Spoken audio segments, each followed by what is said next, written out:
It's everyone's friend, it's Tyler. It's everyone's friend, it's Tyler. Hey guys, Tyler here. For this video, I'll be talking about yet another feminist anti-harassment campaign. This time it's about digital violence.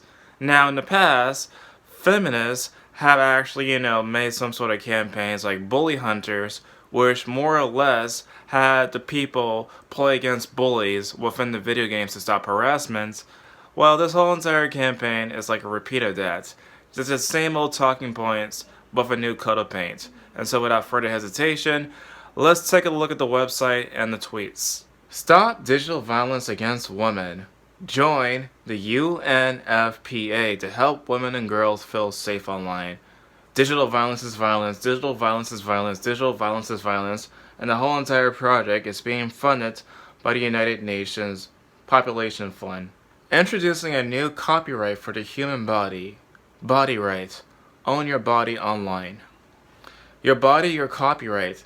The internet could be a hateful, hostile place, particularly for women, girls, racial and ethnic minorities, LGBTQ+, and other marginalized communities, who are more likely to have their images abused online.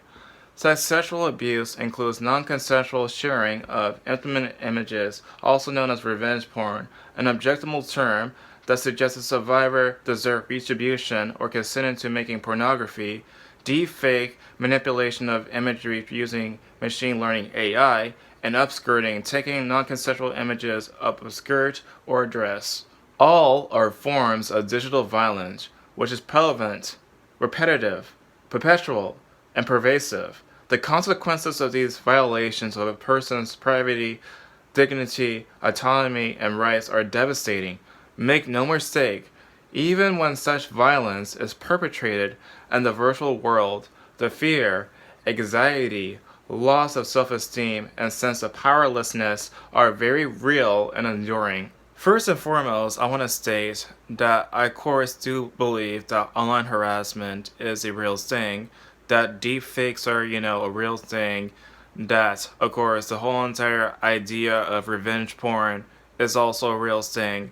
And so I do in fact agree with the premise.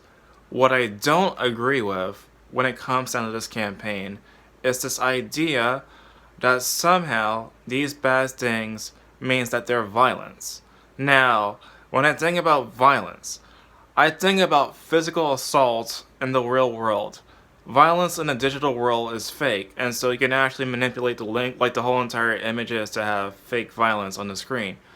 And so, to me, physical assault is violence, and of course, violence is different than harassment. Now, harassment, you try to, get to people, try to stalk them, do whatever you can to get to their head.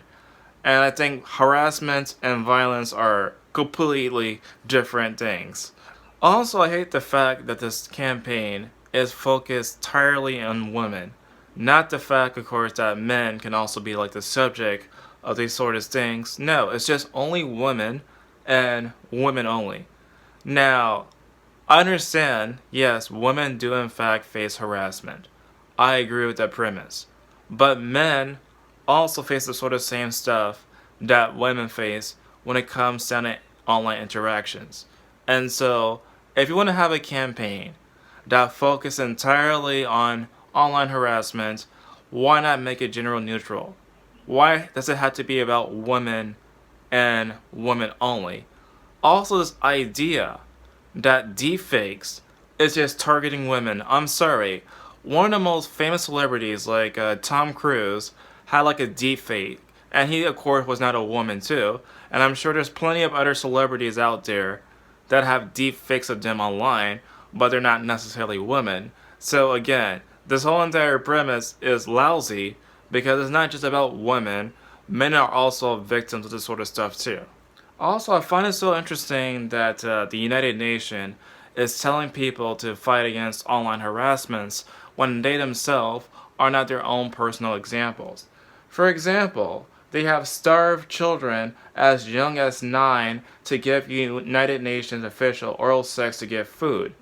Not to mention the fact that the United Nations is also guilty of having like a lot of pedophiles. And so it makes no sense to me why the whole entire organization is trying to virtue signal to the masses about, online harassment, but yet at the same time are still guilty of the stuff that they have done in the past. Now, the website has a few data claims. 85% of women globally have experienced or witnessed digital violence against other women. 57% of women have had their videos or images online abused or misused, and about 96% of online deepfake videos or pornography all are women. Now, the data point comes directly from the Economist Intelligence Unit. It says that the internet presents a double-edged sword for women. On the one hand, it provides a vital space for women seeking expression and opportunity.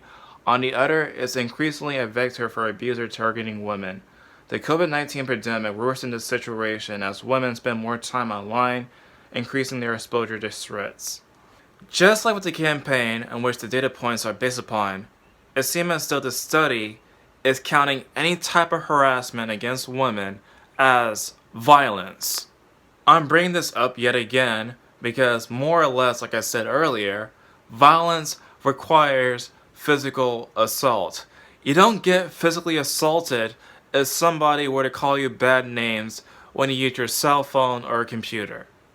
Really, like, to sit here and conflate violence with harassment is just so screwy when it comes down to the data points. I get that, of course, online harassment happens. I'm not denying that it happens.